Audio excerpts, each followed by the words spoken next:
कैसे हो चैंपियंस। इस क्लास में बात करते हैं BSc first year first semester physics के मॉडल पेपर और उसके सोल्यूशन के बारे में। ठीक है, तो आप थोड़ा फर्स्ट सेमेस्टर के अंदर नए नए हो, थोड़ा नहीं पूरा पूरा फर्स्ट सेमेस्टर के अंदर नए नए हो, तो थोड़ी बहुत जो बेसिक इंस्ट्रक्शन होते हैं पहले आपको बता दिया जाए। ठीक है, तो देखो यार, पहला कि ये पेपर किस यूनिवर्सिटी के लिए इंपॉर्टेंट है, तो सभी यूनिवर्सिटी के लिए इंपॉर्टेंट है, क्योंकि जब से एनईपी लागू हुई है, नेशनल एजुकेशन पॉलिसी, अभी सभी यूनिवर्सिटी का सिलेबस सेम हो गया है।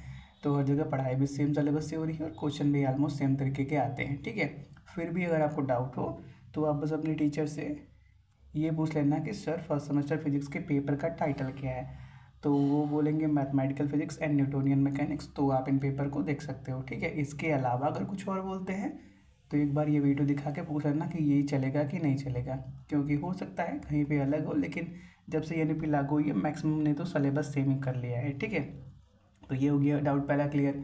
और कि एग्ज़ाम मल्टीपल होगा कि रिटन होगा, तो देखो मैक्सिमम यूनिवर्सिटी तो रिटन पैटर्न पे ही एग्ज़ाम लेती है। ठीक है, तो आप रिटन की तैयारी करो, फिर भी आप अपने टीचर से एक बार ज़रूर कंफर्म कर लेना, क्योंकि एक आध दो यूनिवर्सिटी अभी भी है जो एमसीक्यू पैटर्न पे एग्ज़ाम ले रही हैं। ठीक है, तो एमसीक्यू वाले इस क्लास में नहीं रहेंगे, एमसीक्यू की क्लास हम आगे लेंगे, लेकिन फ़िलहाल हम बात कर रहे हैं ऐसे स्टूडेंट जिनकी यूनिवर्सिटी में रिटन पैटर्न पे एग्ज़ाम हो रहा है वहाँ के बारे में। ठीक है, तो ये जो आपका पेपर होता है 3 सेक्शन ए बी सी के अंदर बटा होता है।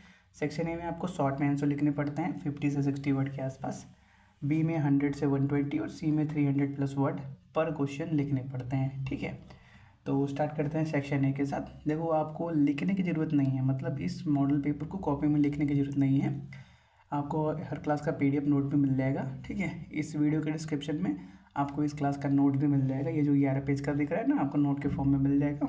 और हम जल्दी और भी इम्पोर्टेंट मॉडल पेपर, पीवाईक्यूज़ और chapter wise important question discuss करेंगे, उसका भी लिंक, वो सभी जो वीडियो है ना एक सिंगल प्लेलिस्ट के अंदर लगा देंगे, उसका लिंक इस वीडियो के डिस्क्रिप्शन में मिल जाएगा आपको। ठीक है, उसमें टाइम टाइम पे नए नए वीडियो आते रहेंगे। ठीक है, और बात करें फिजिक्स के अलावा अदर सब्जेक्ट के बारे में, तो जो भी है, मैथ हो गया, केमिस्ट्री हो गया, जूलॉजी, बॉटनी, हम सभी को कवर कर रहे हैं, आप चैनल पे जाके देख सकते हो। ठीक है, जितना भी पॉसिबल है हमने मैक्सिमम का पीडीएफ प्रोवाइड किया हुआ है। ठीक है, और जो भी पीडीएफ है जिस भी वीडियो के अंदर आप हो उसके डिस्क्रिप्शन में मिल जाएगा। ठीक है, फिलहाल हमारा कोई अदर सोशल साइट चैनल नहीं है, टेलीग्राम वगैरह कि वहाँ पे कुछ मिलेगा। ठीक है, जब होगा फ्यूचर में तो आपको बता दिया जाएगा, बट फिलहाल में जो भी है इसी से है। ठीक है, तो पहला क्वेश्चन क्या है, explain the difference between dot product and cross product. तो ये तो आप बेसिक्स जी सीख के आए हो। ठीक है, डॉट प्रोडक्ट क्या होता है, दो वेक्टर मान लेते हैं, एक ए है एक बी है,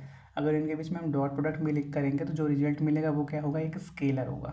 ठीक है, स्केलर होगा, और दो वेक्टर वही ए और बी है, अगर इनके बीच में अगर हम क्रॉस प्रोडक्ट करेंगे तो क्रॉस प्रोडक्ट से क्या मिलता है, एक वेक्टर क्वांटिटी मिलती है, वेक्टर क्वांटिटी मिलती है। ठीक है, तो वही उसी को आपको लिखना है।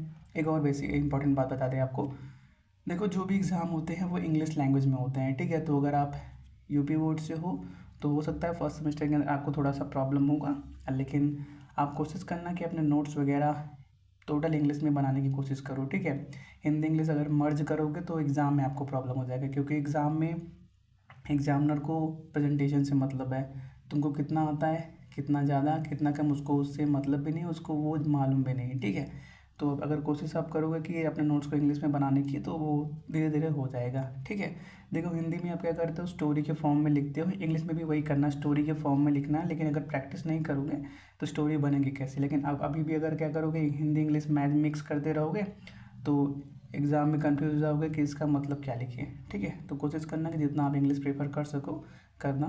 ठीक है, the main difference is that dot product result in a scalar that is a single number representing the extent to which two vector point in the same direction. ठीक है, मान लेते हैं एक वेक्टर ए है एक वेक्टर बी है, हमने उन दोनों का डॉट प्रोडक्ट किया तो क्या निकलता है, magnitude of A magnitude of B और क्या, कॉस थीटा। कॉस थीटा क्या होता है, दोनों के बीच का एंगल होता है। ठीक है, तो यहाँ से क्या मिल जाएगा, कॉस थीटा हमको एक स्केलर क्वांटिटी मिल जाएगी। ठीक है, कॉस थीटा एक स्केलर नंबर ही होगा, थीटा का कोई वैल्यू होता है वो एक नंबर होगा, magnitude of A number, magnitude of B ये भी नंबर, मतलब ओवरऑल एक नंबर, मतलब हमको स्केलर क्वांटिटी मिलेगी। While the cross product a I vector that is perpendicular to both original vectors. और क्रॉस प्रोडक्ट में क्या होता है, मान लेते हैं ए है और बी है, तो जब इनको हम मल्टीप्लाई करते हैं तो हमको क्या मिलता है, magnitude of A, magnitude of B, sine theta और एक कैप भी मिलता है। मान लेते हैं ये आई कैप है, ए आई कैप, बी जे कैप है। तो जो एक वेक्टर मिलेगा के कैप, वो क्या होगा, इन दोनों के प्लेन के परपेंडिकुलर होगा। ठीक है, तो क्रॉस प्रोडक्ट से क्या मिलता है, एक वेक्टर क्वांटिटी। वेक्टर क्वांटिटी क्यों मिलती है, क्योंकि हम दो वेक्टर को मल्टीप्लाई करते हैं तो हमारे पास एक तीसरा वेक्टर आ जाता है जो कि दोनों के प्लेन के परपेंडिकुलर होता है। ठीक है, अगला क्वेश्चन क्या है हमारे पास, व्हाट आर लिजार्डस फिगर। ठीक है, तो द डेफिनेशन ऑफ लिजार्डस figure can be determined as one of an infinite number of curves formed by combining two simple oscillations that are perpendicular to each other। ठीक है, तीसरा question, right expression for the moment of inertia of a solid and hollow cylinder. देखो ये model paper के अंदर थोड़ा सा हमने वर्ड लिमिट को इग्नोर करा हुआ है। ठीक है, एग्जाम में ऐसा मत करना, थोड़ा सा 50 दिया हो तो 50 से 60 ही करना, लेकिन यहाँ पे थोड़ा सा हमने वर्ड लिमिट इग्नोर किया हुआ है। ठीक है, क्योंकि जहाँ तक पॉसिबल है हमने कोशिश किया है कि आंसर को डिटेल में बताया जा सके। ठीक है, तो the moment of inertia of a solid cylinder about its central axis is I equal to half M R square. ठीक है, सॉलिड सिलेंडर की बात करें तो उसका moment of inertia central axis के along half M R square होता है। वाइल फॉर हॉलो सिलेंडर, ठीक है, या हम बात करें हॉलो सिलेंड्रिकल सेल, ठीक है, इसके लिए जिसका इनर रेडियस मान लेते हैं R1 है और आउटर रेडियस मान लेते हैं R2 है, तो मोमेंट ऑफ इनर्शिया कितने के बराबर होता है, मोमेंट ऑफ इनर्शिया को वाई नोट करते हैं, हाफ एम R2 का स्क्वायर माइनस प्लस R1 का स्क्वायर। ठीक है, if the hollow cylinder has a very thin wall, अगर हॉलो सिलेंडर का जो वॉल है बहुत ही पतला है तो R1 और R2 क्या हो जाएंगे, मर्ज हो जाएंगे इसी में। This it's moment of inertia can be approximated as I equal to M R square, where R is the radius of the thin wall. जब क्या हो जाएगा, बहुत थिन हो जाएगा तो R1 R2 के बराबर हो जाएगा, तो ये दोनों बराबर हो जाएंगे तो टू टाइम्स हो जाएंगे, तो 2 ऊपर 2 यहाँ पे नीचे दोनों कट देंगे, सिर्फ एम आर स्क्वायर बचेगा हमारे पास। ठीक है, अगला क्वेश्चन क्या है, व्हाट इज जियोसिंक्रोनस सैटेलाइट। तो देखो ऐसा सैटेलाइट जिनका टाइम पीरियड अर्थ के टाइम पीरियड के आसपास होता है उसको क्या बोलते हैं यार, जियोसिंक्रोनस सैटेलाइट बोलते हैं। ठीक है, वो उनका क्या बोलते हैं यार, एक रेवोल्यूशन एक दिन में कंप्लीट होता है अर्थ के अलॉन्ग।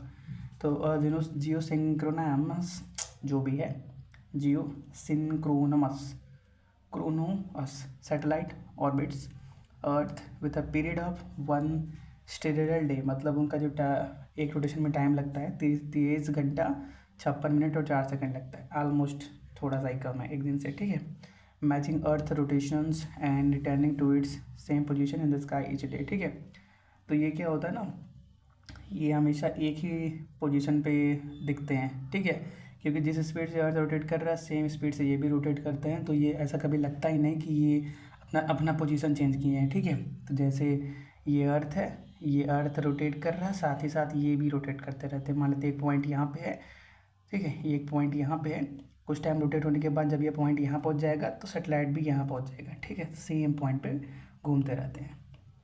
और भी बहुत सारे क्वेश्चन हैं, आप पीडीएफ डाउनलोड कर लीजिएगा, आपको सभी क्वेश्चन मिल जाएंगे, सेक्शन ए के भी, बी के भी, सी के भी। ठीक है, उनको आप खुद से ज़रूर अटैम्प्ट करिएगा। ठीक है, देखो जैसे ये एक क्वेश्चन है, थोड़ा सा देख लेते हैं, आप पीडीएफ में देख लीजिएगा। देखो जब 3 वेक्टर कोप्लेनर होते हैं ना, तो उनका हम जब डॉट प्रोडक्ट निकालते हैं, बॉक्स प्रोडक्ट आपने पढ़ा होगा। बॉक्स प्रोडक्ट को हम ए डॉट बी क्रॉस सी से डिनोट करते हैं, और जो आपका डिटर्मिनेंट इसके बराबर होता है, बस इसी डिटर्मिनेंट को 0 के बराबर रख के सॉल्व कर लोगे, ये हमका वैल्यू मिल जाएगा। ठीक है,